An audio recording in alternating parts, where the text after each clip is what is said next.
유튜브 채널 가장 많이 본 뉴스 구독, 좋아요, 알림 설정, 댓글은 저에게 큰 힘이 된다. 대한민국이 개발한 세계에서 유례를 찾아볼 수 없는 괴물 미사일 핵무사의 구체적인 이력이 정부 당국에 의해 처음으로 확인되었습니다. 핵무사는 대한민국 국군의 주력 미사일 체계인 핵무미사일 시리즈의 최신형 모델로 2017년 3차 한미 미사일 사거리 지침 개정에 따라 탄두 중량 제한이 사라진 것을 계기로 사업을 추진. 2020년에 기본적인 개발이 완료되었으며 정부 당국자에 따르면 그 위력은 전술핵급에 준하는 1킬로톤에 달하는 것으로 전해집니다. 핵무사가 일반적인 상식에서 벗어난 무기, 괴물로 지칭되는 이유는 외형상 무양에서부터 보기 드문 가분수 미사일을 가졌기 때문인데요. 이는 핵무사의 특징을 담고 있습니다. 일반적인 대륙간 탄도미사일의 경우 2톤 이상의 탄두를 달 경우 머리가 너무 무거운 가분수 미사일이 돼 안정적으로 비행하기가 어려우며 정확도도 그만큼 떨어집니다. 그러나 그동안 시행착오를 거쳐 완성된 핵무사는 높은 정확도를 갖추게 되었고 북한 전역과 중국 서부 지역, 일본 중남부를 타격할 수 있는 800km의 사거리, 거기에 종말 도립속도 마하 10이라는 미친 미사일로 탄생하게 된 것입니다. 지난 4월 2일 정부에 따르면 시험 발사에 성공한 핵무사가 단 한 발로 축구장 200개 이상 면적을 초토화하고 평양 금수산 태양궁전과 유경호텔 등 북한의 초대형 건물들을 완전히 파괴할 수 있는 것으로 알려졌습니다. 또한 북한이 최근 시험 발사에 성공해 대대적으로 선전하고 있는 KN-23 개량형보다도 훨씬 크고 무거운 탄두를 장착하여 단연 더 큰 파괴력을 가진 것으로 알려졌는데 북한의 KN-23 개량형이 2.5분의 탄두라면 핵무사는 사거리를 300km 기준으로 3일시 5톤 이상의 탄두를 달 수 있기 때문입니다. 이에 따라 1000개 이상의 자탄을 살포하는 확산탄을 핵무미사일에 장착할 경우 축구장 200개 이상 지역을 촉도할 수 있고 고폭탄 탄두를 달 경우엔 김일성, 김정일 부자 수신이 안치된 금수산 태양궁전 등을 한 발로 파괴할 수 있는 것으로 전해졌습니다. 특히 북한이 천하 요새라며 저랑을 일삼는 지하 100m 이상 깊이에 김정은 벙커도 지하광통탄을 사용할 시 요격할 수 있는 것으로 알려졌습니다. 김정은이 지하벙커로 들어가는 순간 그곳에 묻히게 되는 것이죠. 핵무사의 공포에 노출되어 있는 것은 북한뿐만 아닙니다. 800km 기준으로 중국은 상하이, 난징, 텐진은 물론이고 인천구 쪽에서 발사하면 중국, 베이징까지도 가능하며 일본의 경우 오사카, 교토, 나고야는 물론이고 나가노까지 사정거리 안에 들어옵니다. 특히 일본 중남부에 몰려있는 해상 자위대 기지 타격도 가능해 일본 해군이 보유한 군사 기지의 80% 이상을 초토화시킬 수 있습니다. 유튜브 채널 가장 많이 본 뉴스 구독과 좋아요, 알람 설정은 좋은 영상을 만드는데 많은 힘이 됩니다. 일본 해상 자위대의 핵심 기지 4개 중 3개가 타격권 안에 들어오는데 일본 히로시마현 구레시에 있는 구레기지와 교토부 마이즈로시에 있는 마이즈루 기지, 그리고 일본 야마구치현 이와쿠니시에 위치한 이와쿠니 해군 비행장이 그 대상입니다. 특히 구레기지는 1개 총감부, 2개 사령부, 소해대군, 잠수함 사령부를 포함한 잠수함들을 보유한 일본 최대 해군 기지이자 최대의 군함이며 그리고 최대의 군창 도시입니다. 태평양 전쟁 말기 미군은 이곳을 핵심 타격 지점으로 지정 공습하였고 당시 패배로 세계 제3위의 해군력을 자랑하던 일본 해군은 사실상 전멸하였습니다. 이렇듯 핵무사는 북한뿐만 아니라 중국과 일본에게 있어서 파할 법이 없는 필살 무기로 자리잡고 있는데요. 특히 한국은 올해 1월 국산 잠수함 발사 탄두, 미사일, 지상사출 시험을 성공적으로 완료하면서 본격적인 SLBM 개발국으로 올라섰습니다.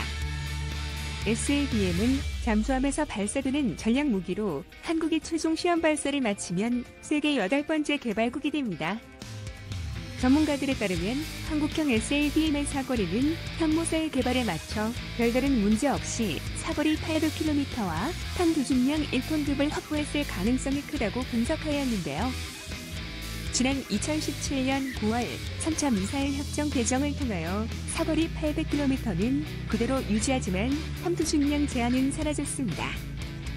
그리고 2020년 3월 국방과학연구소는 사거리 800km의 탄두중량 2톤급의 현무사 탄도미사일 2발을 발사했다고 발표하였습니다. 이것을 보면 국방과학연구소가 한미미사일 협정이 개정된 이후 무려 2년 6개월 만에 현무사 탄도미사일을 개발했음을 의미합니다. 군사 전문가들에 따르면 현대식 탄도미사일 개발하는 데는 최소 5년 이상, 통상 7년 이상의 시간이 소요된다고 하는데, 이에 한국이 사전에 협정 개정을 예측하면서 탄도미사일 개발을 수행했음을 알 수 있습니다. 일각에서는 공식 발표에서는 지침 개정을 의식해 사거리를 축소 발표한 것일 뿐 중량이 톤에 800km 이상 사거리 확보할 수 있는 기술력은 이미 갖췄다고 말합니다. 고로 국내의 우수한 기술력까지 고려할 경우 KSLBM도 사거리 800km급의 탄두중량 2톤급을 확보했을 가능성이 매우 높습니다. 국내 미사일 전문가들은 국가 기밀상 차마 모든 것을 이야기하진 못하지만 한국의 고체 로켓 기술은 미국과 비교해도 크게 뒤떨어지지 않으며, 그리고 탄도미사일 기술력 면에서 북한과 비교해 최소 10년 이상의 기술 우위를 자랑하고 있습니다. 작년 핵무사일 개발을 공식화하는 기자회견에서 국방부 장관은 세계적 수준의 정확도와 파괴력을 갖춘 지혜공 정밀 유도무기를 보유하게 되었다. 곧이어 극초음속 미사일 개발을 천명하였습니다. 곧 부스트 글라이드 체계화인데요. 한국형 부스트 글라이드 체계가 2023년까지 개발이 완료되면 이어서 추가 개발 과정을 거쳐 궁극적으로 현무사, 한국형 SLBM 등에 탑재될 수 있을 것으로 보입니다. 주요 강대국들에 의해 최근 배치가 시작되고 있는 부스트 글라이드 무기 체계들은 탄도미사일 이상의 위합으로 게임 체인저로 통하고 있습니다. 통상적인 탄도미사일은 발사 후 발사 시점과 표적 지점을 잇는 최단 거리를 포물선 비행으로 접근해 미사일의 속도와 고도, 방위를 추산하면 비행 경로와 최종 낙하 지점이 예측 가능하여 요격할 수 있습니다.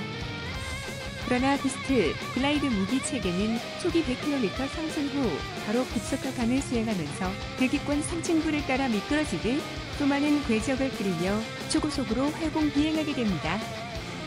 그 결과 동급의 로켓 부스트를 사용하는 탄도미사일에 비교해 부스트 글라이드 무기는 그 사거리가 2배 증가하며 무엇보다도 궤적을 예측할 수 없어 한전하는 미사일 방어 무기로는 막을 수가 없습니다. 또한 공력 제어를 활용해 종말 유도 단계에서 최신 탄도미사일보다 훨씬 복잡한 회피 기동이 가능한 건 물론 높은 자세 제어력을 활용해 항공모함과 같은 대형 수상 전투함을 명중시킬 수도 있습니다. 즉 모든 성능에서 탄도미사일을 뛰어넘는 최고의 무기 체계라고 할 수 있죠.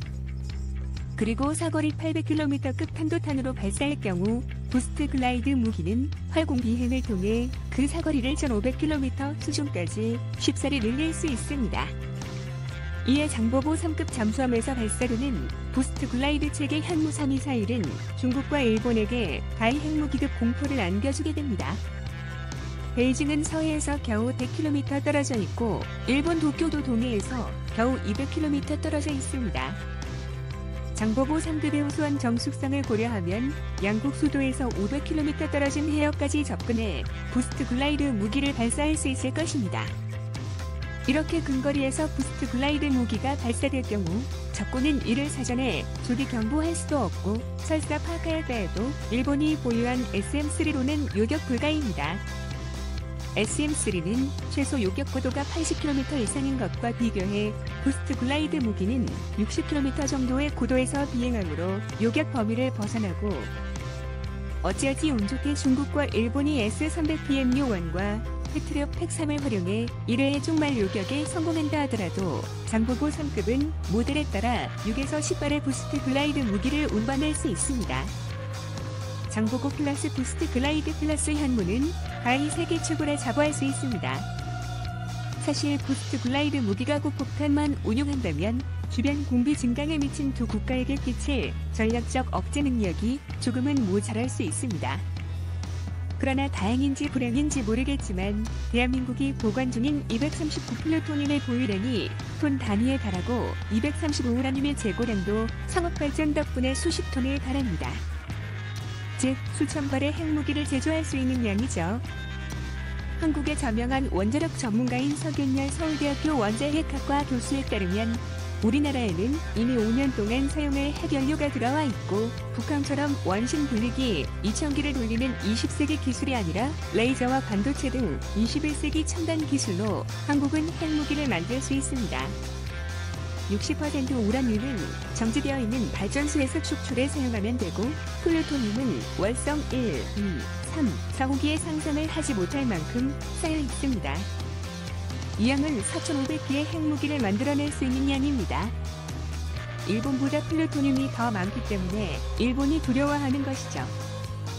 거기에 핵폭탄 제조에 필요한 230호 플루토늄을 위해 240 플루토늄을 걸러야 하지만 한국은 화공 기술이 좋아서 걸을 필요가 없습니다. 북한이 10년 동안 10킬로톤, 히로시마급보다 낮은 수준의 핵폭탄을 만들고 있지만 우리가 만든다면 그것보다 10배 강력한 핵폭탄을 만들어낼 수 있습니다. 즉 1조 원의 예산과 1000여 명의 인력만 있으면 6개월이면 수소폭탄을 만들 수 있으며 1년이면 원자폭탄을 만들 수 있는 것이죠. 주변국 중 일본은 미사일 전력에 특히 공포심이 많은 국가로 한국이 SLBM, 핵무사, 보스트 글라이드에 이어 핵무기를 개발하게 된다면 일본이 현재 억지 주장을 부리고 있는 독도 영유권에 대해서도 더 이상 직소리 못하게 할 강한 억제력을 갖게 될 것입니다. 일본은 내년부터 고등학교 교과서에 독도는 일본 땅이라는 억지 주장을 포함하여 사실상 초중 고교생 모두 왜곡된 영토 교육을 받게 됩니다. 특히 독도가 일본 땅이라는 내용이 있어야 교과서 검정 통과할 수 있도록 하였는데 일본 문부 과학성 홈페이지에 지리역사편 고등학교 학습지도 요령 해설서 중 역사총합에 따르면 독도에 대해서는 일본이 국제법상 정당한 근거를 토대로 정식으로 영토에 대한 일본의 입장이 역사적으로나 국제법상 정당함을 이해할 수 있도록 한다고 적혀 있습니다. 참 많이 빡치는데 독도는 분쟁 지역이 아니라 분명한 대한민국의 땅입니다. 국제법이고 나버리고 대한민국 땅을 자신들의 땅이라고 하는 것은 명백한 침탈 행위입니다.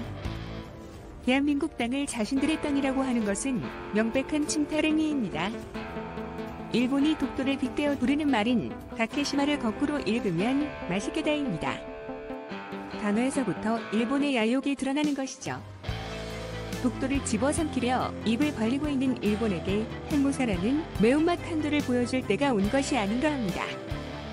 시청해주셔서 감사합니다. 이 동영상은 유튜브 채널 가장 많이 본 뉴스에서 제작하여 게시한다. 구독과 좋아요, 알람 설정은 좋은 영상을 만드는데 많은 힘이 됩니다.